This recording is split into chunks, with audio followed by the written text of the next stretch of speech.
Okay, so back when I was a teenager, reading Yesterworld articles during first period trigonometry because my teacher just showed us YouTube videos instead of having an actual curriculum, I learned that World Showcase, the area at Disney World's Epcot with 11 different pavilions themed to different countries' cultures, was originally going to have an Israel section. Yeah, it was announced back in 1980 before the park was even opened as one of its first potential expansions. Preparations were far enough along that the state of Israel had signed a deal, the tourism company begun a project plan, and Disney itself put up this nifty billboard in the completed park advertising the planned attraction. I can't find a source for where this billboard was placed within the park, but I have to imagine it was right in front of an existing attraction that they had already built and staffed. As an ignorant white teenager from the southern US with next to no knowledge on the history of the region, my reaction to this was an extremely neutral, okay. Now, as a slightly more politically aware adult who has read quite a bit about the topic, learned about Nakba and the forced resettling and apartheid of Palestinians across the 20th century, and, like all of you, been subject to countless videos of the IDF committing war crimes to Palestinian men, women, and children across the past 2 years, my reaction is a decidedly less neutral, what the fuck? I know these plans were made 30 years ago and the pavilion was never built, but records of Israel settler colonialism are not exactly new. Even Ronald Reagan, the actor, was telling them to cool it down 1 year before Epcot even opened. One of the reported reasons that Disney didn't go through with these plans was worries that such an attraction would become a target for protest or terrorism. Another is that Disney apparently wanted the pavilion to represent more of the country's history, while Israel wanted the pavilion to represent the country as it is today. Either way, the expansion wasn't really anybody's baby, and plans fizzled out by the end of the 80s. So I guess Disney World did not have an Israel attraction. Yeah, this video was a prank. I was just clickbaiting you all into watching another AMV.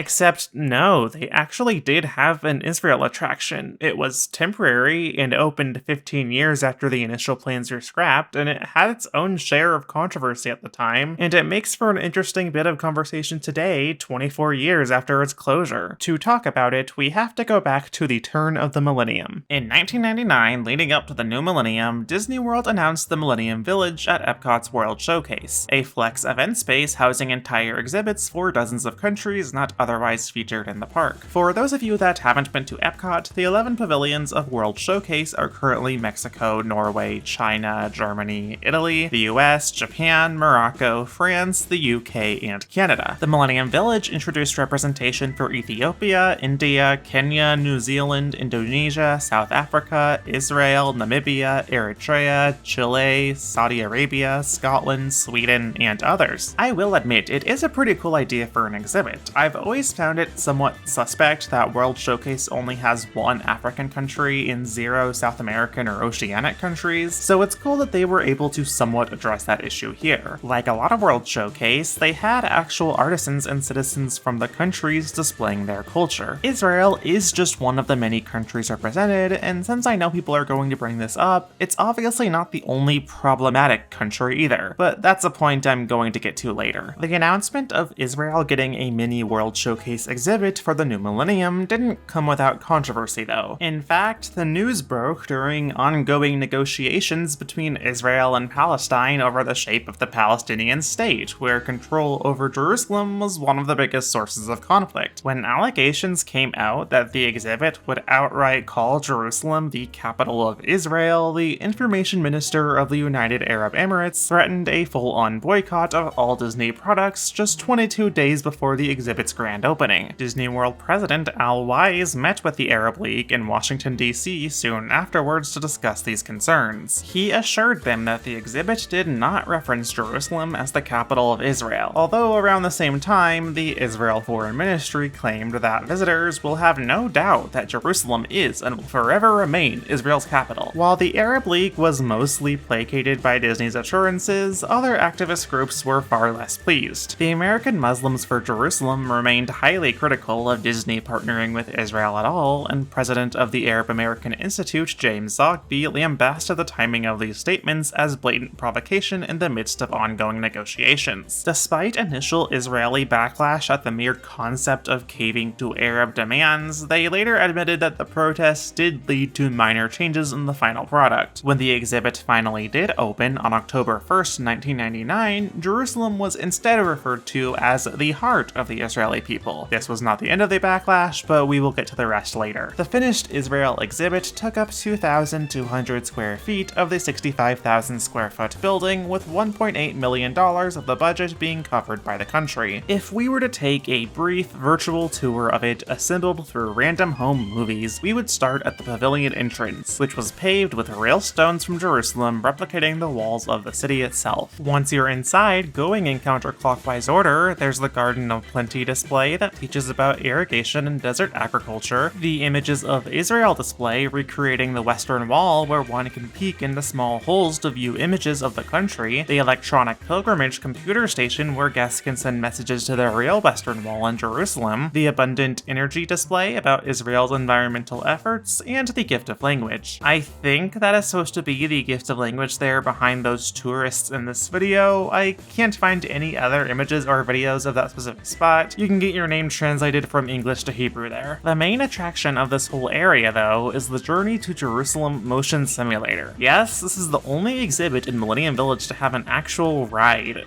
Sorta. There's not a single video or even image of Journey to Jerusalem on the internet. It's so apocryphal that even details on the ride system itself are difficult to find and contradictory. Almost every source I can find refers to it as a motion simulator, with some even going as far as to call it a roller coaster-like simulator, which suggests to me that it has a fairly intense ride profile. The website Epcot describes a setup with multiple rows of simulators, lap bar restraints, and optional stationary seating, while an Associated Press write-up inexplicably calls it a standing room only movie. The most concrete information we have is this artist rendition of the ride vehicle from a promotional map of the Millennium Village from 1999, so I'm going with the assumption that the Epcot description is the most accurate and the ride system resembles Despicable Me, Minion Mayhem from Universal Studios.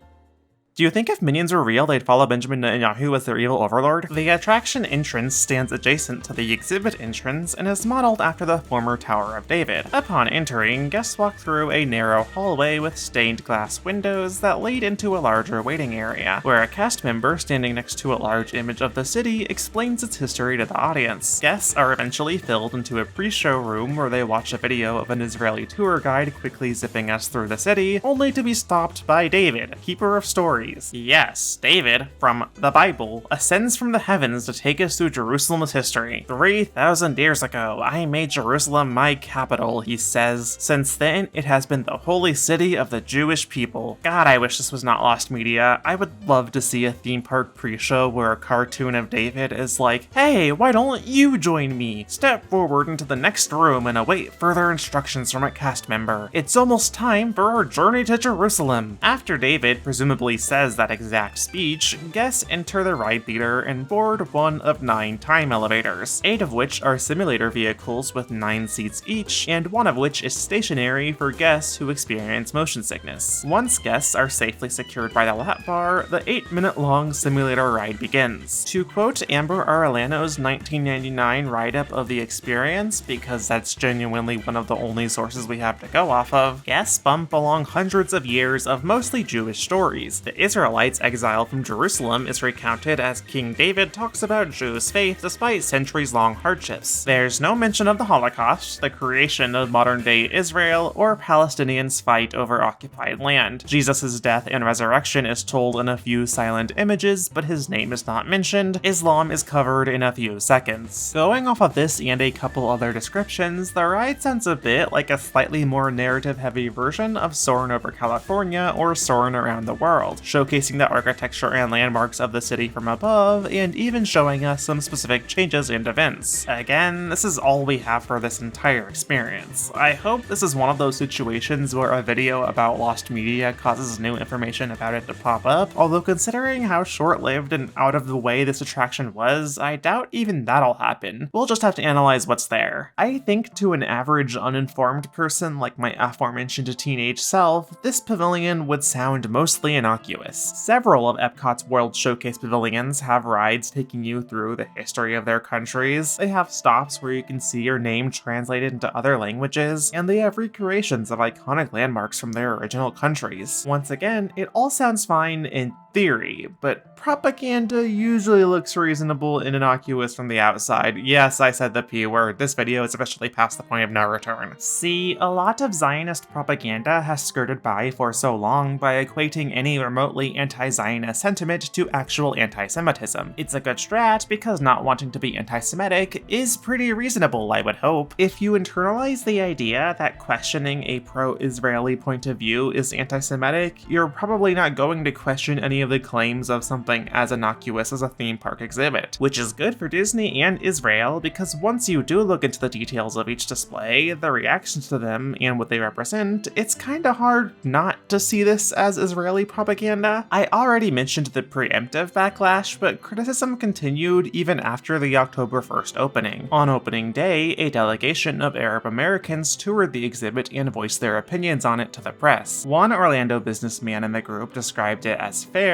but Hussein Ibish, the spokesman for the American Arab Anti-Discrimination Committee, expressed frustration that the represented areas were of occupied territory, calling the experience an excellent piece of propaganda. Khalid Turani, the executive director of the American Muslims for Jerusalem, chose to boycott Disney over the pavilion and said, "Our problem is not with Disney itself, but Disney has chosen to be on the wrong side in this instance." That same day, protesters demonstrated in front of Disney World's iconic entrance arch, carrying banners that said Disney and Israel Partnership for Propaganda and Israeli Exhibit of Falsehood. These demonstrations spread all the way to the Gaza Strip, where protesters burnt Disney merchandise and American flags in response to the events. Even the Anti-Defamation League was complaining, although they were upset that the exhibit didn't go far enough in calling Jerusalem the capital. Shocking conduct from the organization that would later call Elon Musk's Nazi salute not a Nazi salute. The negative reaction across the board should not be particularly surprising to those knowledgeable about the recent history of the region. It's honestly very funny in retrospect that Disney genuinely did not expect this type of reaction when building a miniature recreation of Jerusalem that made sweeping claims about the city. Even removing the current day context of this pavilion being built during ongoing negotiations between Israel and Palestine, the historical contents of the pavilion were also inextricably tied to the history of the occupation. While we don't know a ton about the Garden of Plenty or Abundant Energy displays, the images of Israel display is very notable for being a small-scale recreation of the Western Wall Plaza, a real location in Jerusalem at the base of the Temple Mount Holy site. Let me just take a cursory Google at the recent history of the Western Wall in Israel. Oh no! So, the Six-Day War in 1967. I started writing what was originally going to be an entire section just about that, and then I remembered that this is a video about Disney World. Let me just get to the short of it. The Western Wall is a sacred religious site that was built over 2,000 years ago. It's extremely important to Jewish, Christian, and Islamic history for an assortment of reasons, and Jewish people have traveled there to pray for a long time. It also used to be bordered by the Mughrabi Quarter, also known as the Moroccan Quarter, which was established over 800 years ago when the siege of Jerusalem chased the European Crusaders out of the city and placed it back under Arab control. It continued to exist in one form or another until 1967 when Israel seized control of Jerusalem back from Jordan during the Six-Day War and subsequently demolished the Mughrabi Quarter to create the Western Wall Plaza, evicting at least 650 people from their homes and destroying 2 Islamic religious sites in the process. Okay, I guess these things happen. Except also, the Israeli forces began the demolition without warning in the dark of night, gave next to no warning for the people who lived there to evacuate, with some sources reporting 3 hours of notice and some reporting 15 minutes, killed at least one person, with some sources reporting more when people refused to evacuate their homes on such short notice and were crushed within the demolished buildings, justified the demolition by calling the neighborhood a slum that people shouldn't have to walk through to reach the Western Wall, and lastly, claimed without evidence that the homes were built where they were to deliberately block said path. 9 months after the incident, the Israeli government sent $100 to $200 Jordanian dollars to the families who had been forcibly relocated, with only 41 of the over 135 families accepting the money and the rest refusing it on principle. Kinda wild that a mere 32 years later, the aftermath of this ethnic cleansing was recreated in a theme park setting. Am I nuts for thinking that's wild? I know the Western Wall has been around for much longer and has great importance in many religions. In a vacuum, I wouldn't have any opposition to representing that sort of holy site in an exhibit like this. But emphasis on in a vacuum. This wasn't a neutrally created exhibit about the significance and history of this site. It was funded by the Israel Foreign Ministry. It was presented from a purely Israeli point of view. It spoke of a supposedly unified Jerusalem during a time where Jerusalem was very much not unified. It sure would be nice if there was a cool theme park attraction that celebrated Jewish culture, but this wasn't that at all. It was a theme park attraction pretending to celebrate Jewish culture to shape the image of a state that was actually erasing Arab culture. To quote George Shaloub, leader of an Arab American congregation at St. Mary's Orthodox Church in Michigan, you cannot cover one religion or group at the expense of another. As the home to 3 faiths, Jerusalem can only be Jerusalem if it's inclusive. A counterpoint you might have by now is that if the Israel exhibit was Israeli propaganda, then every World Showcase Pavilion is propaganda, and my answer to that is, I mean, you're not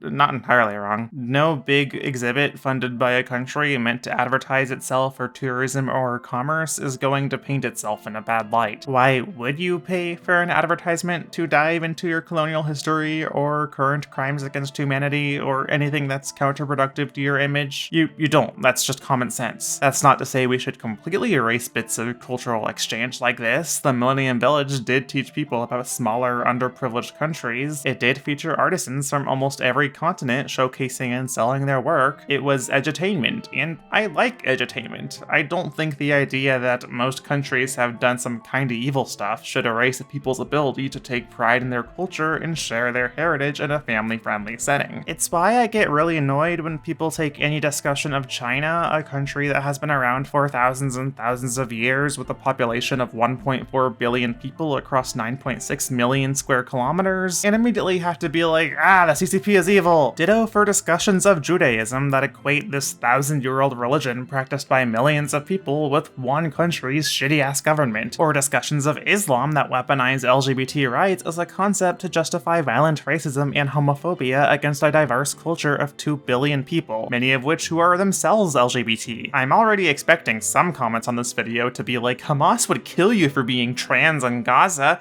Bitch, the IDF would kill me for being in Gaza at all. This is not the moral high ground you think it is. What makes the short-lived Israel Pavilion notable to me is that Israel is a country that spends a lot, and I mean a lot, to refine its image. Its ethnic cleansing of the land's native people is an ongoing thing we can see on the news and our phones, and not a very much still going but easy to compartmentalize and pretend it is part of the past thing like we do in the US or UK. It is in the vested interest of countries that want an outpost in the Middle East to sell a justification for destabilizing the Middle East. That's where we get the aforementioned pinkwashing, greenwashing, equating all anti-Zionism to anti-Semitism, equating all Palestinians or Muslims to Jew-hating terrorists, or as I like to call it, racism. Efforts to sell Israel as a sacred tourist destination that you should travel to. Birthright Israel literally began the same year that this pavilion opened, allowing non-Israeli Jews to visit Israel for free while Palestinians were unable to return to their very own homes because they live in an apartheid state. It's why Israel advertising itself at Disney World in the first place is so gross to look back on. Yes, Israel was not the only country to fund and be showcased in this attraction. Yes, Israel was not the only problematic country to fund and be showcased in this attraction. But the fact that a theme park had a recreation of a site where people were forced from their homes just 30 years prior in order to reframe its existence reasons as something positive